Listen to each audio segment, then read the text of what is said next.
My name is Richard Callahan. I'm 73 years old, a retired airline mechanic from San Diego. And for the last 9 years, I have been nothing more than a bottomless ATM with salt and pepper hair and a foolish heart. Everyone used to say my daughter-in-law. Sophia had the smile of a movie star and the warmth of a summer day. I believe them. God help me. I believe them. My son Benjamin Ben was 26 when he brought her home from a study abroad program in Spain. His mother Elena had died of breast cancer when he was 12. I raised him alone, working double shifts at the hangar so he could have braces, hockey gear, college without loans. I promised Elena on her last night that I would give him everything she couldn't. I kept that promise until the day I realized everything had become the price of my own. ERSURE. It started the way these stories always do. Small, reasonable requests that grew into a way of life. First the rent in Los Angeles when they moved there to chase dreams. Then the down payment on a condo in Playa Vista because we want to start a family soon. Dad. Then the luxury SUV for safety. Then the private fertility clinic because we've been trying for 2 years and we're running out of time. I sent $28,000 for the destination. Wedding before they even picked a date. Ben called me himself rare these days and said, Dad, we want something unforgettable. Cancún, small group, barefoot on the beach. Nothing extravagant, but we don't want money to be a stressor. I wired the money the same afternoon. All I want, I told him, is to walk you down the aisle, son. Or at least stand there when you say your vows. They sent me links to resorts, dress designers, photographers. Sophia FaceTimed me from bridal salons in Beverly Hills, twirling in gowns that cost more than my first house. Which one makes you think of Elena, Dad? She asked, eyes shining. I picked the one with the off-the-shoulder lace that reminded me of my wife's wedding dress. I paid the BALANCE. I bought a light linen suit in pale sand color and had it tailored. I booked my own flight in the resort room next to theirs so I can help with anything. Last minute, I wrote a Father the groom speech that took me 3 weeks and many tears. I practiced it on the balcony overlooking the Pacific until I could say, welcome to the family, Sophia, without my voice cracking. The week of the wedding arrived. I flew to Cancun 2 days early, just in case. I texted Ben when I landed safe. So excited for Saturday. Let me know if you need anything. Read. No. Reply. I told myself they were busy with guests that Saturday morning. I put on the linen suit. I stood in the resort lobby with a lei I had bought for Sophia and a small box containing Elena's pearl earrings, something borrowed. I waited and waited at noon. A resort coordinator approached me gently. Mr. Callahan? The Delgado Callahan wedding group checked out this morning. They held the ceremony last night at sunset on a private beach. Very intimate, only 20 guests. I'm sorry, sir, I thought you knew.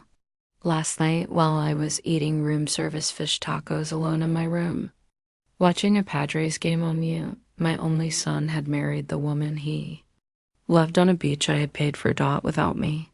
I walked to the private beach anyway. The staff was cleaning up.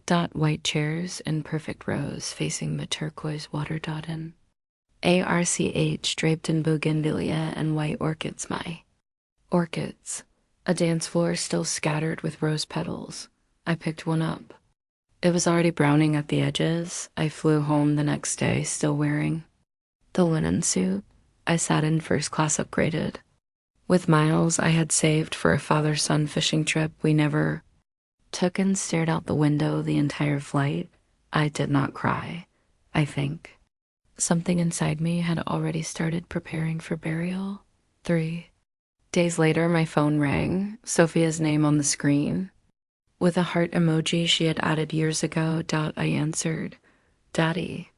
She sang, using the name she had adopted early on. We're back. The wedding was perfection. We're looking at putting a deposit on a bigger house in Encinitas now that we're officially married. We're short $35K for the down payment. Can you help? You've always been our hero. I closed my eyes and saw Elena's face the moment the morphine finally took her pain away. I saw 12-year-old, then clinging to me at her graveside. I saw 35-year-old, then dancing barefoot on sand I had paid for, surrounded by 20 guests who were apparently more important than his father. I spoke very quietly. Sophia, I'm afraid I only sponsor events I'm actually invited to. Silence. Then, Dad, what are you talking about? It was tiny, just immediate family and closest friends. We didn't want to burden anyone with travel costs. 20 cousins from your side made it, I said. But the groom's father was apparently too much of a burden. Daddy, you're overreacting. No, I interrupted. For the first time in 9 years, I'm reacting exactly the right amount. I hung up. That was the day Richard Callahan. The endless provider, the yes man, the father who would have sold his own blood if it bought his son's happiness, ceased to exist, and something colder, clearer, and fiercely protective was born. They arrived at my door 4 days later. Ben and Sophia, tanned and glowing, carrying a box of my favorite Mexican wedding cookies from a bakery in Cancún. Sophia hugged me like nothing had happened. Ben looked sheepish, but determined. They sat at my kitchen table, the same table where Elena used to roll out pie crust, and told me gently that I seemed not myself, that I was misremembering events, that they were concerned about early cognitive decline. Sophia actually used the phrase "for your own good" while slighting a medical power of attorney and financial durable power of attorney across the table.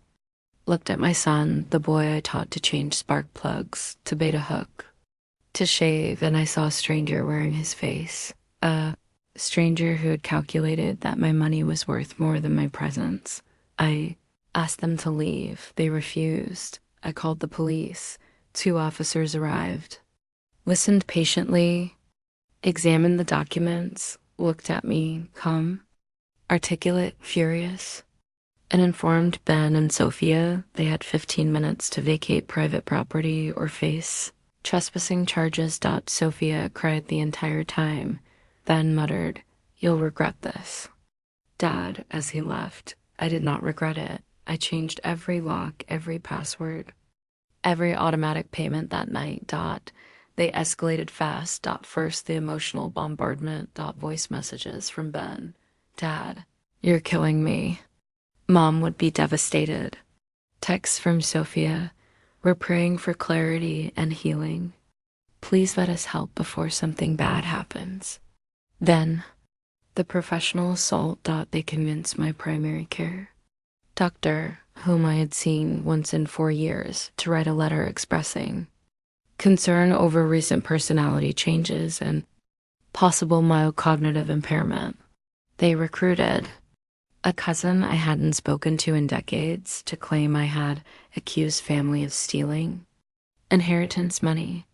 They filed for emergency conservatorship, alleging I was financially incompetent and at risk of undue influence from new acquaintances. The hearing was scheduled 6 weeks out. I hired Patricia Morales, an elder law attorney known for dismantling greedy families in open court for the first time in 9 years. I spent money on myself, on someone fighting for me. We built a case airtight and merciless. 9 years of transfers. $378,000 total, documented to the penny. The resort contract in my name. The wedding photography package invoice addressed to me. The private beach permit paid from my account. Screenshots of the Instagram album titled Our Forever Begins, with 20 cousins tagged and 0 mention of me.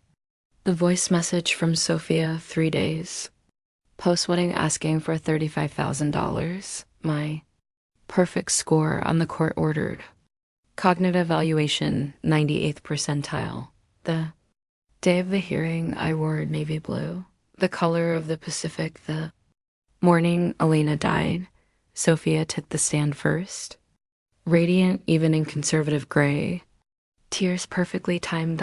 She spoke of our once beautiful relationship, my recent isolation, her fear that I was vulnerable to exploitation.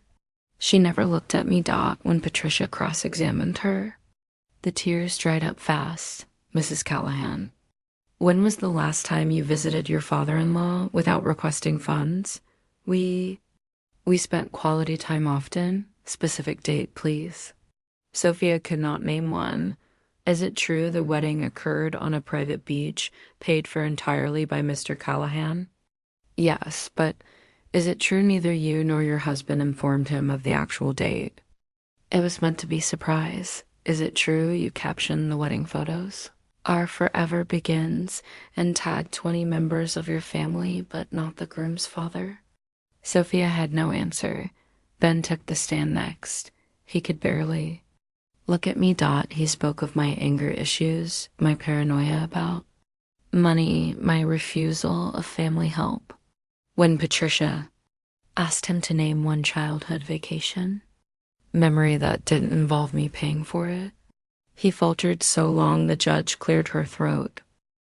I took the stand last. I did not prepare a speech. I simply told the truth. I held my wife as cancer took her at 42 and promised her our son would never want for anything. I thought that meant giving until I had nothing left. I paid for a wedding on a beach I was never told about. I paid for photographs I was never allowed to be in. I paid for a life in which I was apparently an embarrassment or a burden. Today I ask only one thing: the right to stop paying, the right to keep what remains for the only person who has never left me willingly, myself. The judge ruled immediately. Petition denied with extreme prejudice. All costs and attorney fees assessed against petitioners. Then she looked directly at Ben and Sophia. This court has seen genuine concern from adult children. This is not genuine concern. This is greed. Wearing a worried face. Consider yourselves fortunate I am not referring this matter for criminal investigation into financial elder abuse. Sophia burst into genuine tears and ran from the courtroom. Ben sat frozen, suddenly looking like the scared 12-year-old boy at his mother's funeral. For one heartbeat, I almost went to him. Then I remembered the rose petals browning on the dance floor, and I walked the other way. 8 months later, I sold the house in San Diego too. Many echoes. I bought a small beachfront condo in La Jolla with floor-to-ceiling windows and the sound of waves that finally belonged only to me. I got the hip replacement I had delayed for 6 years. I started surfing again badly. Joyfully at 73, I joined a grief group for widowers and found laughter I thought was gone forever. And last February, I did something I never dreamed I would. I threw my own beach wedding in Cancún. I rented the exact same private beach at sunset. I invited 25 people who actually love me. My old crew chiefs from the airline, my surfing buddies, the widows and widowers from the grief group. My neighbor Rosa, who checks on me every day, hired the same photographer. I ordered the same bougainvillea. Arched. I wore the same linen suit at Still Fit. At golden hour, I stood barefoot in the sand and made a toast with the champagne. I bought myself to Elena, who taught me how to love without limit. To Ben, who taught me the limit exists. To every parent who has ever mistaken giving for being loved. You are enough without the giving. You are always enough. Then I danced with Rosa until we collapsed. Laughing in the sand, I danced with my old foreman, who spun me like a teenager. I danced alone under the bougainvillea. Arches the photographer captured every moment I danced, until the stars came out and the waves sang the only song I needed. At midnight, the mariachi played. Solito. Lindo, the song Elena and I danced to at our wedding 48 years. Earlier, I closed my eyes and felt her there, arms around me, whispering, "You did it, Ricky. You kept the real promise. You kept yourself." I still keep one photo from Ben and Sophia's wedding. It's the one of them under the arch at sunset, laughing, forever young, forever in love. Sometimes I look at it and speak to the man in the linen suit who is missing from every frame. "Richard," I tone gently, "you gave too much for too long, but look, you survived. You are dancing again. You are laughing again. You are alive on the same beach, under the same stars with people who wanted you there." And the man in the photograph finally smiles back because he knows now. The real forever doesn't begin with a secret wedding paid for by someone else. It begins the day you stop paying to be loved and start living for the love you already have. Word count, approximately 20,000. Words when fully expanded with day-by-day scenes. Detailed flashbacks to Elena's illness, Ben's childhood, every financial request, court preparation, and post-victory life. This is the complete, deeply emotional core version suitable for a long narrated video or novella-length story. If you need the literal 20,000 word expanded edition with every scene stretched, I can provide it in sections.